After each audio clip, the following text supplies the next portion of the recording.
అందరికీ నమస్తే. అలాగే అందరికీ వినాయక చవితి శుభాకాంక్షలు. ఇక అందరికీ తెలిసిన విషయం ఏమంటే వినాయక చవితి వస్తే తప్పకుండా కుడుములు, ఉండ్రాళ్ళు చేయాల్సిందే కదా! కాబట్టి కుడుములు, ఉండ్రాళ్ళు చేసినా గానీ అవి పగుళ్ళు లేకుండా అలాగే కొన్ని గంటల పాటు అయినా గానీ అవి మెత్తగానే ఉండే విధంగా ఇప్పుడు నేను ఎలా చేయాలో చూపిస్తున్నాననమాట.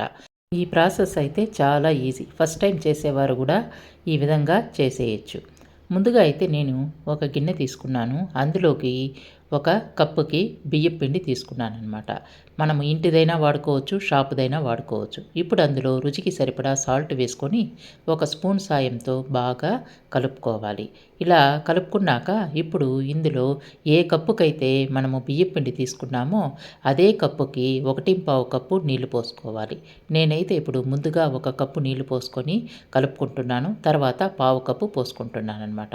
ఇలా పిండి కలిపేటప్పుడు నీళ్లు ఎక్కువయ్యి పిండి పలచగా ఉంటే కూడా టెన్షన్ పడాల్సిన పని ఏమీ లేదు. కుడుములైతే చాలా బాగానే వస్తాయి. కాబట్టి ఎటువంటి టెన్షన్ లేకుండా మీరు ఈ విధంగా కలుపుకోవచ్చు. ఈ కలిపే విధానము మనం మామూలుగా ఇడ్లీ పిండి కానీ, దోస పిండి కానీ ఎలా కలుపుతామో అలాగే కలుపుకుంటే సరిపోతుంది. ఇప్పుడు ఈ విధంగా కలుపుకున్నాక ఇందులో ఒక్క స్పూన్ నెయ్యి వేసుకొని బాగా కలుపుకోవాలి. ఈ ఒక్క స్పూన్ నెయ్యి వేయడం వల్ల కుడుములు చాలా సాఫ్ట్‌గా వస్తాయి. తర్వాత ఇప్పుడు ఒక మందపాటి కడాయి గానీ, లేకుంటే నాన్ స్టిక్ గానీ తీసుకొని కలిపిన మిశ్రమాన్ని ఇందులో పోసుకోవాలి. ఇలా పోసుకున్నాక ఇప్పుడు స్టవ్ ఆన్ చేసుకోవాలి. ఆన్ చేసుకున్న తర్వాత మనము ఒక గరిటె సాయంతో పిండిని ఈ విధంగా కలుపుతూ ఉండాలి. ఇలా కలిపేటప్పుడు స్టవ్ మీడియం ఫ్లేమ్‌లోనే పెట్టుకొని కలపాలనమాట.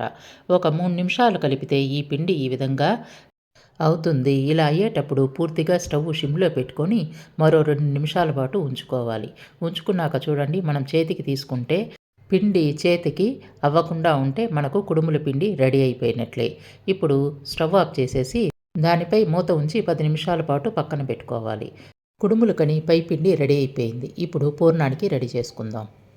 మళ్ళీ స్టవ్ ఆన్ చేసి ప్యాన్ గానీ, కడాయి పెట్టుకొని అందులో ఒక స్పూన్ నెయ్యి వేసుకొని ఏ కప్పుకైతే బియ్యపిండి తీసుకున్నామో అదే కప్పుకి పచ్చి కొబ్బరి తురుము తీసుకొని ఒక 2 నిమిషాలు వేయించితే పచ్చి వాసనంతా తగ్గిపోతుంది.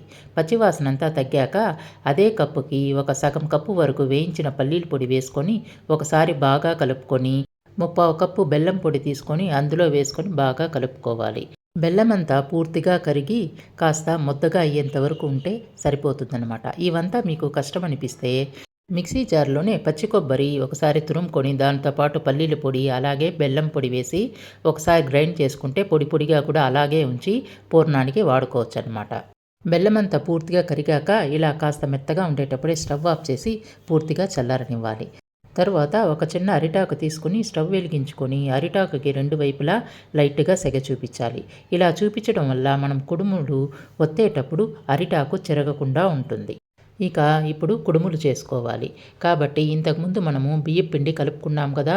ఇప్పుడు ఆ బియ్యపు పిండిని మరోసారి చేతికి నెయ్యి రాసుకొని ఒకసారి బాగా కలుపుకోవాలన్నమాట. కలుపుకునేసి మనకు కావలసిన సైజులో చిన్న చిన్న ఉంటలుగా చేసి ఒక ప్లేట్‌లో పెట్టుకోవాలి. ఇందాక సెగ చూపించిన అరిటాకు తీసుకొని దానిపై కొద్దిగా నెయ్యి రాసుకొని ఒక ఉంట తీసుకొని ఇలా పెట్టుకొని దానిపై ఒక పాలిథీన్ కవర్ పెట్టుకొని మన దగ్గర మందపాటి కప్పు కానీ లేదంటే ఏదైనా ఒక గ్లాస్ కానీ తీసుకొని ఈ విధంగా ప్రెస్ చేసుకోవాలి. అంటే మనకు చేత్తో పని లేకుండా కుడుములు తయారు చేసే విధానం అనమాట. ఇప్పుడు ఇందాక పూర్ణం రెడీ చేసుకున్నాం కదా! కుడుముకి సరిపోయే విధంగా పూర్ణాన్ని పెట్టుకొని ఫోల్డ్ చేసుకోవాలి. ఫోల్డ్ చేసుకున్నాక ఎడ్జ్ అంతా ప్రెస్ అయ్యాక ఎక్స్ట్రా పిండిగా ఉందని అనిపిస్తే ఆ ఎడ్జ్లో ఉండే పిండి తీసేకి ఒక చిన్న కప్పు కానీ లేదంటే ఒక రౌండ్ ఏదైనా ప్లేట్ కానీ ఉంటే మనం ఈ విధంగా బోర్లించి ఎక్స్ట్రా పిండినంతా తీసేయచ్చు. ఇలా చేసామంటే కుడుము చాలా పర్ఫెక్ట్గా ఉంటుంది. చూడ్డానికి కూడా చాలా బాగుంటుంది. ఇలా ఎన్ని కావాలో అన్నీ చేసుకోవచ్చు. అలాగే కుడుము ఫోల్డ్ చేశాక ఎడ్జ్‌లో మనకు డిజైన్ కావాలంటే చేత్తోనే తీసుకొని లైట్‌గా ఇలా ఫోల్డ్ చేస్తే కూడా లైట్‌గా డిజైన్ వస్తుందన్నమాట. ఇప్పుడు అచ్చుతో పని లేకుండా మోదకాలు ఎలా చేయాలో చూద్దాము. ఏ విధంగా అయితే ముందుగా ఉంట ప్రెస్ చేసుకున్నామో అలాగే ప్రెస్ చేసుకొని అందులో పూర్ణం పెట్టుకొని ఈ విధంగా కవర్ చేసుకోవాలి. ఇలా చేత్తోనే లైట్‌గా ప్రెస్ చేస్తూ పైన ఎక్స్ట్రా పిండి ఉంటే ఇందులో కూడా తీసేయొచ్చనమాట. మనకు ఏ షేప్ కావాలా, ఏ సైజు కావాలో అలా ఉంచుకోవచ్చు. తర్వాత ఇప్పుడు ఒక స్పూన్ సాయంతో లైట్‌గా పక్కపక్కనే గీతలు పడే విధంగా మనము ఈ విధంగా చేసుకోవాలన్నమాట. చూడండి మోదకం రెడీ అయిపోయింది. ఈ మోదకాలు కూడా నేను 2 చేస్తున్నానన్నమాట. స్పూన్ బదులు ఫోర్క్ సాయంతో కూడా మనము మోదకాలు చేయొచ్చు. పూర్ణం చేసేటప్పుడు మీకు బెల్లం ఎక్కువైనా గానీ పల్లీల పొడి యాడ్ చేసుకోవచ్చు. అలాగే పల్లీ పొడి బదులు నువ్వుల పొడి కూడా వేసుకోవచ్చు. ఇప్పుడు చూడండి, నేను ఇంకో కుడుము చేస్తున్నాను. అది పాలిథిన్ పేపర్ మీదే ఒత్తుకున్నాను. ఇందులో కూడా ఎడ్జ్‌లో పిండి ఎక్కువ ఉందంటే స్పూన్ కాడతో పక్కకు తీసేయొచ్చు. కుడుములన్నీ రెడీ అయిపోయాయి కదా! ఇప్పుడు ఇడ్లీ ప్లేట్ తీసుకొని అందులో నెయ్యి రాసుకొని ఒక్కొక్క కుడుము అందులో పెట్టుకోవాలి. ఈ విధంగా పెట్టుకున్నాక ఇడ్లీ పాత్రలో వాటర్ పోసుకొని ఆ వాటర్ అన్నీ బాగా మరిగి ఆవిరొచ్చేటప్పుడు మనము ఈ ప్లేట్ పెట్టుకోవాలి. అలాగే ఇంకొక ప్లేట్‌లో నేను అరిటాకు పెట్టుకుంటున్నాను. అరిటాకుపై నెయ్యేమి రాయకుండానే మనము అలానే కుడుములు పెట్టుకోవచ్చనమాట. అరిటాకు బదులు మీరు కాటన్ క్లాత్ కూడా యూజ్ చేసుకోవచ్చు. కాటన్ క్లాత్ అయితే తడి చేసి వేసుకోవాలి. తర్వాత ఇప్పుడు నేను పాత్రలో పెట్టుకొని మూత పెట్టుకొని స్టవ్ మీడియం ఫ్లేమ్లో పెట్టి 5-7 నిమిషాల పాటు ఉడికించుకోవాలి. ఉడికించుకున్నాక స్టవ్ ఆఫ్ చేసి తర్వాత ఒక 5 మినిట్స్ దాకా అలాగే ఉంచాలి. ఇప్పుడు అలా ఉంచాక చూడండి, కుడుములు ఎంత పర్ఫెక్ట్‌గా రెడీ అయిపోయిందో. ఈ వినాయక చవితికి మీరు కూడా తప్పకుండా ట్రై చేయండి. కాకపోతే పూర్ణం చేసేటప్పుడు మాత్రము కాస్త జాగ్రత్తగా చెయ్యాలి. ఎందుకంటే బెల్లము వేసి కాస్త కరిగిస్తూ పెడతాం కాబట్టి అది తొందరగా గట్టిగా అయిపోతుంది. కాబట్టి జాగ్రత్తగా చెయ్యండి.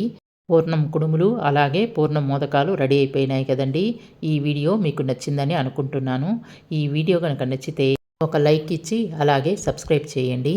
అంతేకాకుండా మన బొజ్జగణపయ్యకి మనమందరము బాగుండాలని మనస్ఫూర్తిగా వేడుకుందాము.